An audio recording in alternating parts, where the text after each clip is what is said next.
low milk supply is not common in terms of people don't produce milk. But we find there are things that we are doing as mothers that are causing us to have low supply.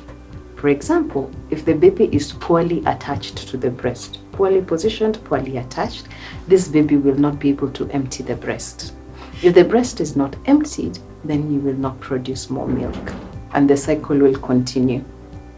Also, if you start feeding your baby with alternatives very early on, then that is a missed opportunity to feed.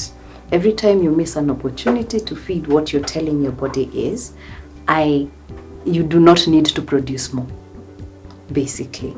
So your body keeps reducing the supply, so the cycle again continues. The other thing that will cause babies to not have enough milk, there to be low supply, is the mother has introduced things like teats, the pacifiers. So every time the baby cries, you shove a pacifier in their mouth. And again, what I said, it is a missed opportunity to breastfeed, so you won't produce more milk. We all need to remember that breastfeeding is a game of demand and supply. The more the baby feeds, the more milk you will get. The other thing that can cause low supply is things like illness. The mother might be unwell. And there are also certain types of drugs that the mother might be taking that cause the breast milk to dry up. So anybody who is breastfeeding should remember to mention to their healthcare provider when they're receiving treatment, I am breastfeeding. Is this safe, or is this going to affect breastfeeding? The other thing that might cause low breast milk is the mother is dehydrated. When you come, we'll say poor nutrition for the mother. Okay? The mother is dehydrated, is not eating enough, so this mother is not able to produce enough. Remember, we always say, one, when mommy is breastfeeding, we aim for 3 main meals, 2 snacks, and 2 extra meals. That is just for the food. 2 small extra meals, that makes, at least covers up for the calories that you will need when you're breastfeeding. Also, the mother should make sure she is drinking a lot of fluids. This is more than the standard that you usually have. We say 2 liters for somebody in the normal population. So with a breastfeeding mother, it can go to 3, even 4 liters of fluid every single day. That helps us to account for what you will lose during breastfeeding.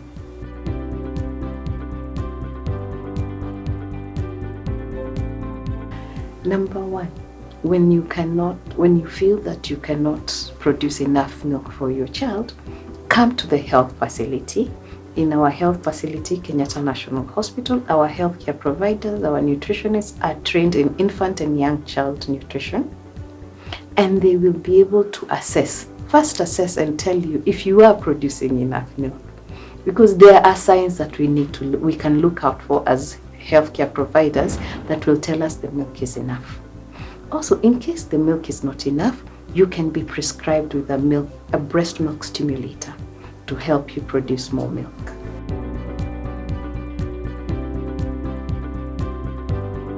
Every culture in our country and worldwide, you will find that every culture has this thing that they mention, that if the mother takes this, then they will get more milk. So for certain places, you will hear when you take black beans, njahi, the milk will become more. For some places, you will hear they will take the vegetable saggets, and there will be more milk. There are people where, like in Indian culture, they talk about fenugreek, the methi. So different cultures have those cultural things that are available to them that will produce milk. So it helps to be in touch with those that have come before you, so that you can know, here, what do we do? There are some cultures where they take, they'll say bone soup works. There are some cultures, again, where they'll tell you if you eat something made of wheat, it will work and produce more milk. So have those conversations with the support system around you. And it is also a responsibility as people around those who are breastfeeding to support them and to ensure that they have this information.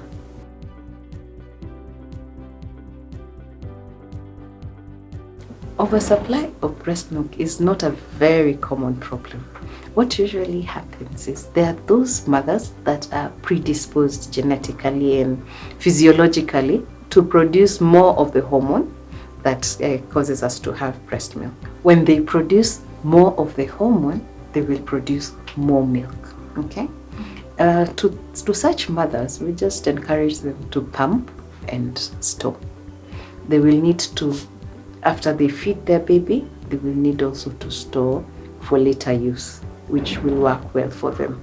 We also encourage them not to keep the breasts being extremely full, because when you keep the breasts full, you might also now develop the breastfeeding conditions, the engorgement leading to mastitis, and that is dangerous in itself.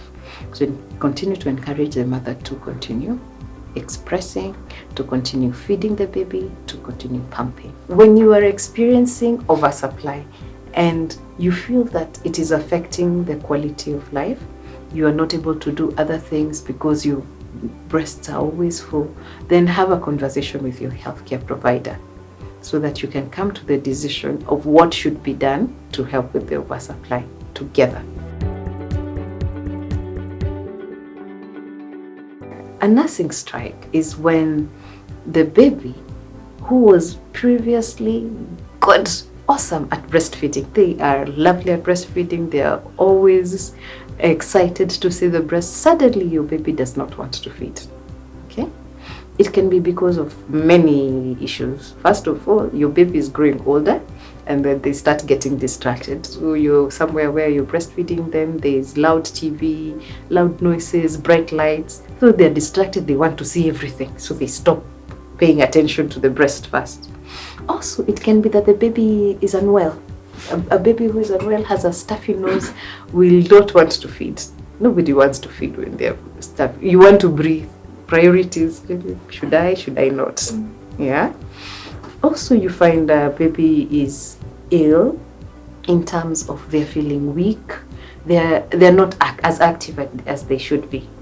The other thing that might cause a nursing strike is the mother was unwell, then the mother got prescribed with drugs that alter the taste of breast milk. There are certain drugs that will alter the taste, that maybe give it a metallic taste. Baby will not like that. Definitely. So they will no, this is not for me. This is not my thing. Also, mommy went and got a new perfume. Mommy just went, got new perfume. This is not my mommy. Oh. Yeah. This is not my mommy. I do not want this mommy. So that may cause the baby, before they get used to this new smell, to not want to feed. So different causes, different things might cause the baby to not want to breastfeed. So how you solve it is you don't stop breastfeeding. A lot of people say, maybe once my baby got to 3 months, they refused to breastfeed. Alikataa kunyonya. Alijikataza mwenyewe, na tukimpea anakataa. Like, even if you give it to them, they don't want it. But it is important to assess what is causing the baby to strike. Are they distracted? Are they unwell? Has anything changed with you? Is it a new perfume? Are you on medication? Okay? And then handle the problem from that perspective. Then you will be able to encourage them to start feeding again. The appropriate age for mother to stop breastfeeding is very individual. The World Health Organization gives us a minimum. We have the minimum 2 years. So exclusively breastfeed for the first 6 months of life. Okay, not giving anything, including water. So no water, no medicine unless prescribed by the doctor. Then when we move from there, continue breastfeeding up to a minimum of 2 years.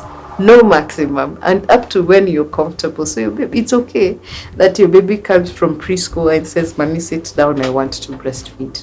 The benefits of breastfeeding do not stop.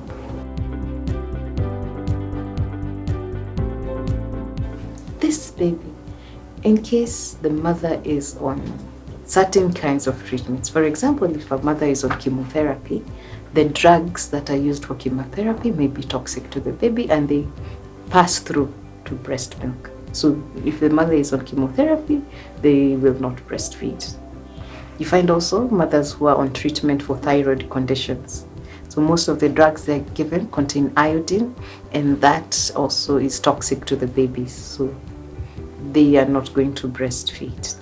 We find mothers who are infected with HIV and have very high viral loads and are not on treatment are discouraged from breastfeeding.